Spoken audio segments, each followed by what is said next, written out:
Welcome back everyone. I'm still here dismantling this engine, and I'm going to be taking all the parts that need work up to my local machine shop, Sutton Rebore Services SRS in southwest London today. So I've got to get on with it. Now, as you can see on this side, I've removed all of the cylinders and the pistons from this side, and I've just put some shop rags in there to keep the dirt out of the holes. And the way I've got the engine, I can easily turn the flywheel by hand. Obviously there's no compression there now, it all turns very easily, and I can move each piston out and in so that I can take out the pin, I think it's called a wrist pin or gudgeon pin. Anyway, it's the pin that holds the piston onto the conrods. So, and to do that you've got to take some clips out, and someone on my website said they want to know it all. They want to know all the details so they can do this themselves. So as you can see, I've done that side, and here on some clean cloths are the parts. Now, if you have a look at my existing cylinders, they used to be silver and they are all covered in burnt on oil from the ages and the oil leaks that this car has had. If I show you here,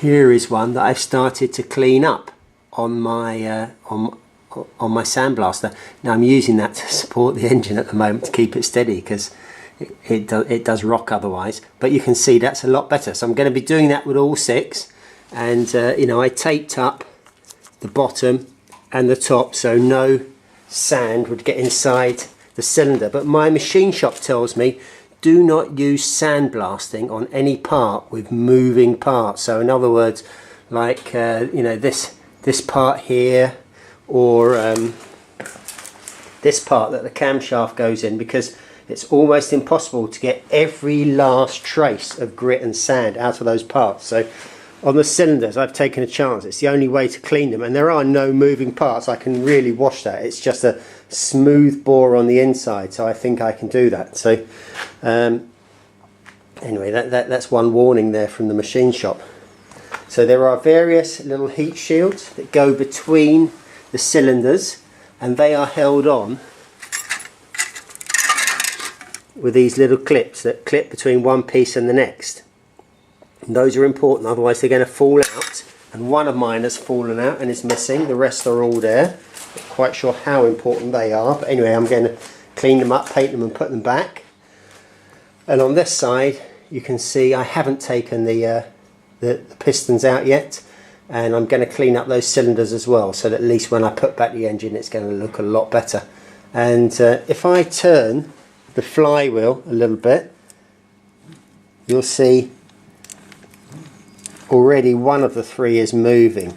There is not much friction between the pistons and the cylinders. Should be fairly light friction. They're still oily, as you can see there. And the point is, you can get these off quite easily with a little tap with a soft mallet. Sometimes they just pull off, like this one. You can see it's loose already. And more or less, yeah, there we are. Look, it's coming. Pull that one off, yeah. So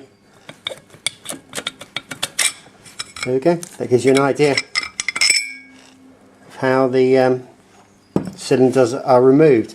Then to remove the piston, once I've taken these other two out, what I've got to do is I've got to turn this so that it's sticking out. And the idea is I've got to get to the retaining clips and the wrist pin, and then I tap it out with a soft drift, not steel. So I'm using a piece of copper. I'm drifting that out, where you're going to see that in a minute. So these two cylinders don't want to just pull off. So I've got the piston right down at the bottom inside. That helps it come off a little bit more easily. And I give it a light tap.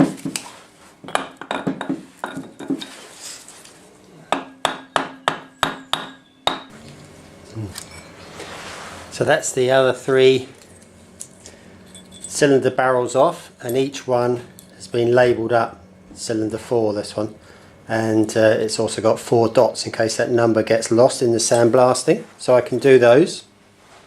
Now This piston is the one that is sticking out at the moment, so let's take the wrist pin out. So a little bit of cloth, a little flat screwdriver, split pin, pulling it out, making sure that you don't lose it. Can you see it there? Okay, so that was an easy job to pull it out. There's one at each side, and then after you've done that, you can knock out the pin.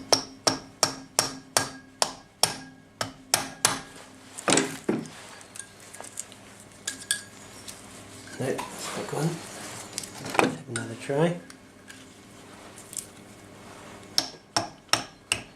It's got it.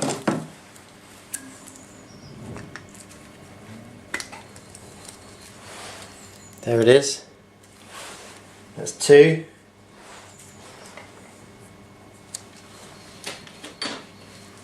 There's a little copper drift.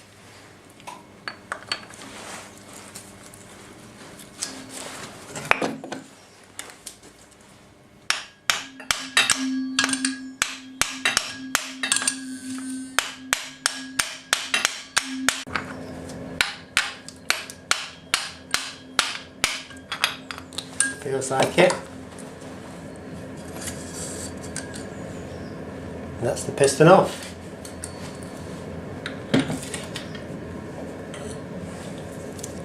This is piston number 5.